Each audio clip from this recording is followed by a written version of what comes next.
नमस्कार, मैं अंजना और आप देख रहे हैं सुधांशु दर्पण। आइए बढ़ते हैं इस वक्त की बड़ी खबर की ओर। अभिषेक ऐश्वर्या के फैंस के लिए गुड न्यूज। डिवोर्स की खबरों के बीच साथ फिल्म लेकर आ रहे एक्टर। काफी समय से सोशल मीडिया पर अभिषेक बच्चन और ऐश्वर्या राय के रिश्तों में अनबन की खबरें आ रही हैं।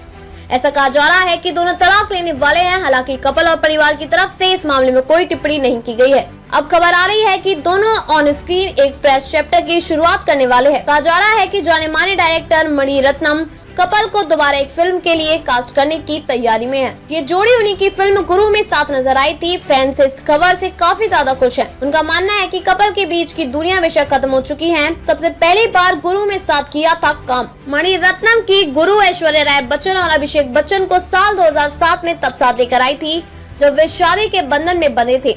इनकी केमिस्ट्री ने दर्शकों का दिल जीत लिया था। इसके बाद मणि रत्नम ने रावण ने इन्हें फिर कास्ट किया। अब टाइम्स नाउ की रिपोर्ट के अनुसार फिल्म मेकर ने इन्हें तीसरी बार साथ लाने के लिए एक दमदार स्टोरी ढूंढ ली है। उस हिसाब से मणि रत्नम के साथ अभिषेक बच्चन की ये चौथी फिल्म है। इसके साथ पहले उन्होंने युवा में भी साथ काम किया था। रत्नम के साथ अपने गहरे रिश्ते के बारे में बात करते हुए अभिषेक बच्चन ने एक इंटरव्यू में कहा था, जब वह पहली बार मुझे युवा के लिए साइन करने के लिए हमारे घर आए थे तो मुझे लगा कि वह अमिताभ बच्चन को साइन करने आए हैं। तो मुझे पता चला कि मैं ही हूँ जिसे वह साइन करना चाहते हैं, तो मैं खुश हो गया। कोई भी अभिनेता मणि के साथ काम करने के लिए तैयार हो जाएगा।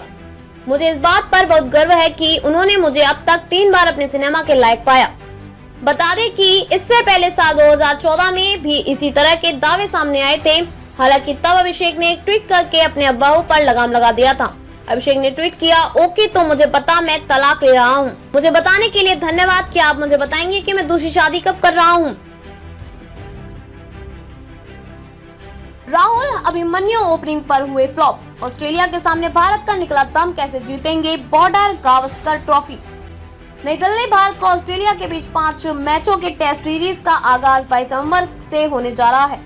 न्यूजीलैंड के खिलाफ अपने घर में 0 से 3 मिली हार के बाद सिलेक्टर्स ने आलोचनाओं से घिर केएल राहुल और ध्रुव जुरैल को ऑस्ट्रेलिया दौरे पर भेज दिया। ऑस्ट्रेलिया ए के खिलाफ खेले जा रहे दूसरे अनऑफिशियल टेस्ट मैच में केएल राहुल बल्ले से फ्लॉप रहे। केएल राहुल ओपनिंग के लिए अभिमन्यु ईश्वरन के साथ उतरे थे, लेकिन वह दोनों ही रन बनाने में फेल हुए। पहली पारी में 4 गेंदों का सामना करते हुए केएल राहुल 4 रन ही बना सके, जबकि अभिमन्यु 3 गेंद पर डक आउट हुए। इनके प्रदर्शन को देखते हुए भारतीय टीम की बॉर्डर गावस्कर ट्रॉफी से पहले चिंता बढ़ गई है। इंडिया वर्सेस ऑस्ट्रेलिया, मेलबर्न में दिखा राहुल अभिमन्यु का फ्लॉप शो। दरअसल मेलबर्न में खेले जा रहे इंडिया ए बनाम ऑस्ट्रेलिया ए के अनऑफिशियल टेस्ट में टॉस हारकर पहले बैटिंग करते हुए इंडिया ए की शुरुआत खराब रही। टीम ने 64 रन के स्कोर पर अपने 5 विकेट गंवा दिए थे। 2 विकेट इंडिया ए ने 0 के स्कोर पर गंवाए। ओपनर अभिमन्यु और साई सुदर्शन अपना खाता तक नहीं खोल पाए। माइकल निसार ने पहले ओवर की तीसरी और चौथी गेंद पर विकेट लिए। केएल राहुल और कप्तान ऋतुराज गायकवाड़ भी प्रदर्शन नहीं कर सके। दोनों के बल्ले से 4-4 रन निकले। केएल राहुल को बॉलैंड और गायकवाड़ को नासिर ने अपना शिकार बनाया। बीजीटी से पहले राहुल अभिमन्यु ने बढ़ाई भारत की टेंशन। बॉर्डर गावस्कर ट्रॉफी 2024 के पहले टेस्ट मैच में भारतीय कप्तान रोहित शर्मा का खेलना मुश्किल है। रिपोर्ट्स के अनुसार पहले टेस्ट मैच में शायद दूसरे टेस्ट मैच को भी व्यक्तिगत कारणों से मिस करेंगे और इस दौरान भारतीय टीम एक ओपनर की तलाश में है जो उनके गैर मौजूदगी में कप्तान की भूमिका निभाएंगे। केएल राहुल और अभिमन्यु ईश्वरन रोहित की जगह लेने के लिए रिप्लेसमेंट के तौर पर ऑप्शन है, जो रोहित की गैर मौजूदगी में यशस्वी जायसवाल के साथ ओपनिंग कर सकते हैं। ईश्वर ने भी ऑस्ट्रेलिया ए के खिलाफ अब तक बल्ले से निराश किया है। पहले अनौपचारिक टेस्ट मैच में उनके बल्ले से सिर्फ 19 रन बनाए थे। वहीं मेलबर्न क्रिकेट ग्राउंड MCG पर उन्हें एक मौका मिला था, लेकिन वह 3 गेंदों पर 0 पर आउट हो गए। वहीं केएल राहुल 4 रन बनाकर आउट हो गए। ऐसे में दोनों खिलाड़ियों के प्रदर्शन की वजह से सिलेक्टर्स का सिर दर्द जरूर बढ़ गया है। जब इंडिया ए की टीम के लगातार विकेट गिर रहे थे तो विकेट कीपर बल्लेबाज ध्रुव जुरैल ने टीम की पारी को संभालने का जिम्मा उठाया। उन्होंने 186 गेंदों पर 80 रन की पारी खेली, जिसमें 6 चौके और 2 छक्के शामिल रहे। उनके अलावा देवदत्त पाडिक्कल के बल्ले से 26 रन निकले।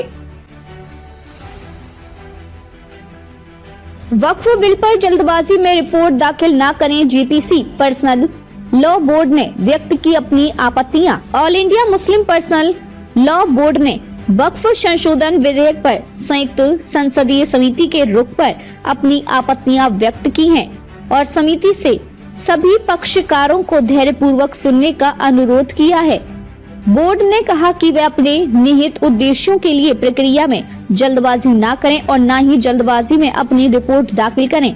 एक विस्तृत बयान में पर्सनल लॉ बोर्ड के प्रवक्ता डॉक्टर SQR इलियास ने दावा किया कि वक्फ विधेयक की पड़ताल में JPC नियमों का उल्लंघन कर रही है और स्थापित मुस्लिम संगठनों को प्रस्तुति के अवसर से वंचित करने के लिए तिथियों को भी बदला जा रहा है। बोर्ड ने कहा कि JPC को सिर्फ प्रशासनिक व्यक्तियों या संगठनों से सुझाव या राय लेनी चाहिए जो वक्फ से सीधे जुड़े हुए हैं, लेकिन दुर्भाग्य से वे केंद्रीय मंत्रालयों ASI RSS समर्थित संगठनों से राय ले रही है। बोर्ड ने आगे कहा कि जब वक्फ संशोधन विधेयक 2024 को संसद में प्रस्तुत किया गया तो काफी विरोध हुआ था। इसी कारण इसे JPC के पास भेजा गया। इसलिए मुस्लिम पर्सनल लॉ बोर्ड एवं भरोसेमंद मुस्लिम संगठनों की आपत्तियों को गंभीरता से लिया जाना चाहिए और ऐसे लोगों व संगठनों से बचा जाना चाहिए जो वक्फ के मामलों से किसी तरह नहीं जुड़े हैं। JPC में कितने सदस्य हैं? कई हितधारकों ने पहले से ही JPC के सामने अपना पक्ष रखने के लिए अनुमति मांगी है।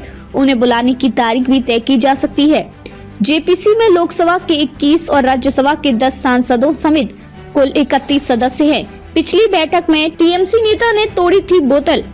बता दें कि इससे पहले 22 अक्टूबर को हुई पिछली बैठक में भाजपा सांसद अभिजीत गंगोपाध्याय और TMC सांसद कल्याण बनर्जी के बीच गर्मा गर्म बहस हुई थी। बैठक में कल्याण बनर्जी ने कथित तौर पर गुस्से में कांच की बोतल फेंक दी थी।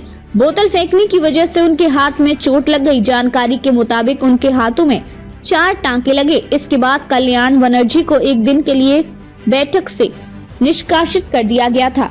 भारत ने LAC पर गलवान और दौलत बेग ओल्डी में लगाए मोबाइल टावर, शुरू की 4G नेटवर्क की सुविधा। निजी दूरसंचार कंपनी भारतीय एयरटेल ने समुद्र तल से 16,700 फीट ऊपर अपना नेटवर्क स्थापित करने वाली एकमात्र निजी दूरसंचार सेवा प्रदाता बन गई है। कंपनी ने कारगिल, सियाचिन, गलवान, DBO और चांगथांग में कुल 17 मोबाइल टावर स्थापित किए हैं।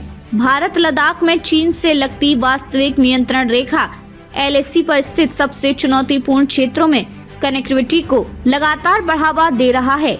इसी के तहत प्रमुख निजी दूरसंचार कंपनी भारती एयरटेल ने रणनीतिक रूप से अहम इलाकों गलवा और दौलत बेग ओल्डी DBO में अपना 4G नेटवर्क शुरू किया है। कंपनी ने बुधवार को बताया कि इसके साथ ही वह समुद्र तल से 16,700 फीट ऊपर अपना नेटवर्क स्थापित करने वाली एकमात्र निजी दूरसंचार सेवा प्रदाता बन गई है। कंपनी ने कारगिल, सियाचिन, गलवा, DBO और चांगथांग में कुल 17 मोबाइल टावर स्थापित किए हैं। गलवा और DBO का सामरिक महत्व बहुत अधिक है। ये दोनों इलाके काराकोरम रेंज के उत्तर पूर्वी छोर पर स्थित है। ये ऐसा क्षेत्र है जहां पड़ोसी चीन के साथ हाल के दिनों में सैन्य तनाव रहा है। दूरसंचार नेटवर्क के विस्तार से इन ऊंचाई वाले क्षेत्रों में रसद, सुरक्षा और आपातकालीन प्रतिक्रिया में सुधार होने की उम्मीद है। अब तक के लिए बस इतना ही। फिर मिलते हैं एक ऐसी ही बड़ी खबर के साथ। तब तक के लिए नमस्कार और देखते रहिए सुधांशु दर्पण।